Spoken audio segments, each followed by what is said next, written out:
और उनके बच्चे जो संपन्न हैं, उनके बच्चे लैपटॉप और कंप्यूटर से पढ़ाई कर रहे हैं।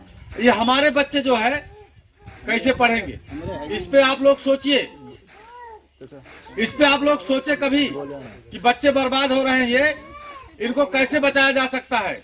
उनका तरीका मैं बताने आया हूँ आपको कि आप लोग जो है गांव में एक दो लोग जो पढ़े लिखे लोग हों उनको बुलाइए कि भैया संध्या के 1 घंटा 2 घंटा लड़कियों को बैठा के पढ़ा देवा करो।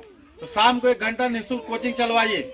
बच्चों से पैसा मत लीजिए, पैसा हमारा संगठन देगा। पैसा उसका तरीका मैं बता रहा हूँ।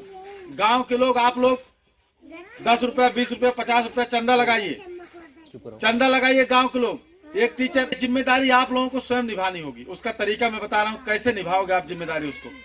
आप गांव के ही जो बच्चे पढ़े लिखे हों, इंटर BA लड़के लड़कियां की हों, उनको आप जो है बताइए कि 1 घंटा 2 घंटे आप गांव के बच्चों को इकट्ठा करके पढ़ाइए।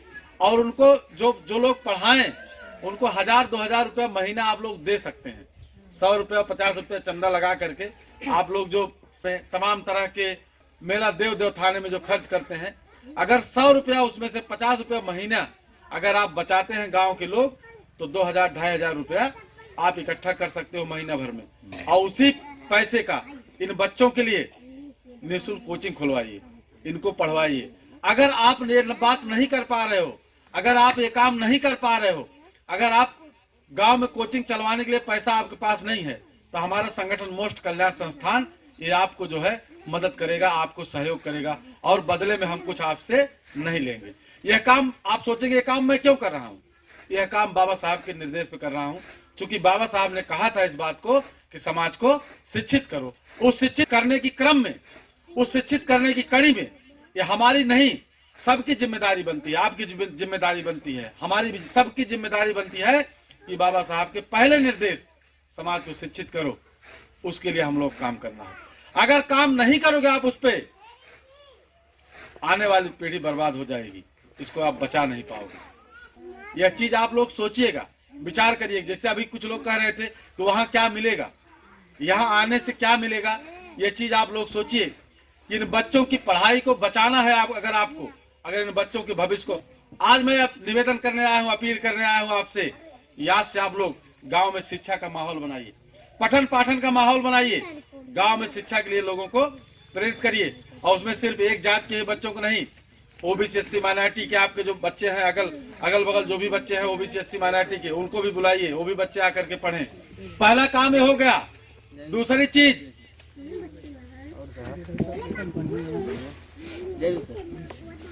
शिक्षा पे सबसे पहले काम होना चाहिए। ये बात मैं कह के जा रहा हूँ यहाँ। हाँ, आप लोग अगर शिक्षा पे काम करते हो, क्योंकि मैं जबरदस्ती नहीं कर सकता, मैं अपील ही कर सकता हूँ, मैं सिफारिश ही कर सकता हूँ, मैं सहयोग करने के लिए तैयार हूँ, मैं सहयोग करने के लिए तैयार हूँ। आप इस काम को करिए। और आपको लगता होगा, हो सकता है आप कुछ लोगों को लगता होगा कि हम दूसरी जगह के, हम दूसरे जात के हैं, लेकिन मुझे पता है कि आप हमारे भाई हो। मैंने उस वल्दियत को, उस इतिहास को पढ़ा है जिसमें लिखा हुआ है कि चमार लोहार कहार ये भाई हैं। उस वल्दियत को मैंने पढ़ा है। उस जानकारी के बाद मैं ये चाहता हूं कि ये बच्चे हमारे हैं, इन बच्चों के लिए पढ़ाई के लिए अगर खर्च की जरूरत पड़े तो हम लोग उसके लिए सहयोग करने के लिए तैयार हैं और उसके लिए सहयोग करेंगे। आप लोग इस काम के लिए आगे आइए।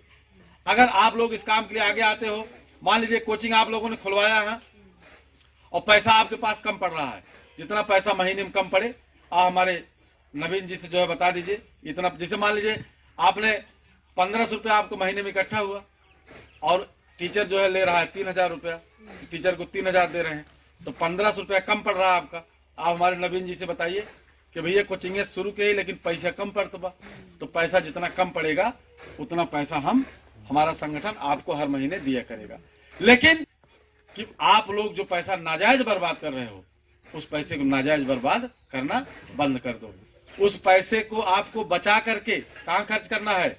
शिक्षा पे खर्च करना है, पढ़ाई पे खर्च करना है, क्योंकि शिक्षा से बड़ा दान और कोई दूसरा बड़ा दान नहीं होता है। यह चीज आप लोग करिए। इसमें जितना कम पड़ेगा पैसा, उतना पैसा हमसे, हमारे संगठन से, हमारे संगठन के पदाधिकारी हैं नवीन जी, इनसे आप लोग लीजिए, इनसे आप बताइए, संगठन आपको पैसा देगा। ऐसा नहीं है हम बहुत बड़े अरबपति नहीं है, लेकिन चूंकि मैं मिशन का काम कर रहा हूँ, बाबा साहब के मिशन पे काम कर रहा हूँ, तो बड़े बड़े इंजीनियर डॉक्टर्स जो आज बाबा साहब की बदौलत बड़े बड़े पद पे हैं, वो हमको बुला बुला करके 10,000 5,000 रुपया सहयोग देते हैं।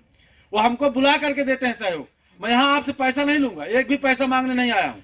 आपको पैसा मैं दूंगा, हमको पैसा मिलता है, ऐसा नहीं कि मैं इंटर कॉलेज नौकरी इतनी बड़ी नहीं है कि हम सबको पूरे जिले को जो है, लेकिन हमको बड़े बड़े लोग पैसा देते हैं, क्योंकि उनको पता है कि श्यामलाल निषाद बाबा साहब के मिशन को आगे बढ़ा रहे हैं।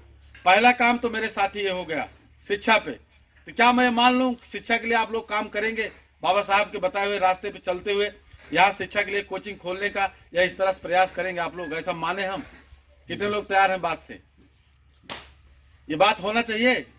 निःशुल्क कोचिंग चलनी चाहिए, बच्चे घूमे टहले दिन भर। इनका दिमाग जो है, देखिए बच्चे जो होते हैं उनका दिमाग खाली स्लेट होता है, खाली खाली होता है एकदम, उसमें जो भरोगे वही जाएगा। आज अगर बच्चे इसको सीखेंगे तो यही चीज जो जीवन भर जो है उसका, और सबसे ज्यादा सीखने की उम्र सबसे ज्यादा अच्छी उम्र यही होती है बच्चे की। इस उम्र में किशोरावस्था तक बच्चों को सबसे ज्यादा अच्छी उम्र मानी जाती है सीखने सिखाने की। इस उम्र में इनको जो है पढ़ाई की तरफ प्रेरित करिए, सरकार के भरोसे मत रहिए। आप लोग स्वयं आगे आइए, एक कमेटी बना लीजिए, 7-8 लोगों की एक कमेटी बना लीजिए, निःशुल्क कोचिंग का एक जो है टीम बना लीजिए। शाम को बैठिए 1 घंटा, आप लोग भी चर्चा पर चर्चा करिए, बच्चों को पढ़ाया जाए। टीचर को जो है सम्मान कीजिए, आप लोग जो पढ़ा रहा है उसका सम्मान करिए। बच्चे जो गांव में घूम रहे हैं उनको भी बुला करके बैठाइए कि चल तहु पर पैसा जिन दे, तक ठीक बा चल लड़का। हो सकता है हम निःशुल्क इसलिए कह रहा हूँ, हो सकता है बच्चे के पास पैसा ना हो, माँ बाप के पास पैसा ना हो देने के लिए, तो ऐसा ना हो कि, क्योंकि बच्चे सब आपके हैं, सब हमारे बच्चे हैं, इनके सबके लिए शिक्षा की व्यवस्था हमारी जिम्मेदारी बनती है।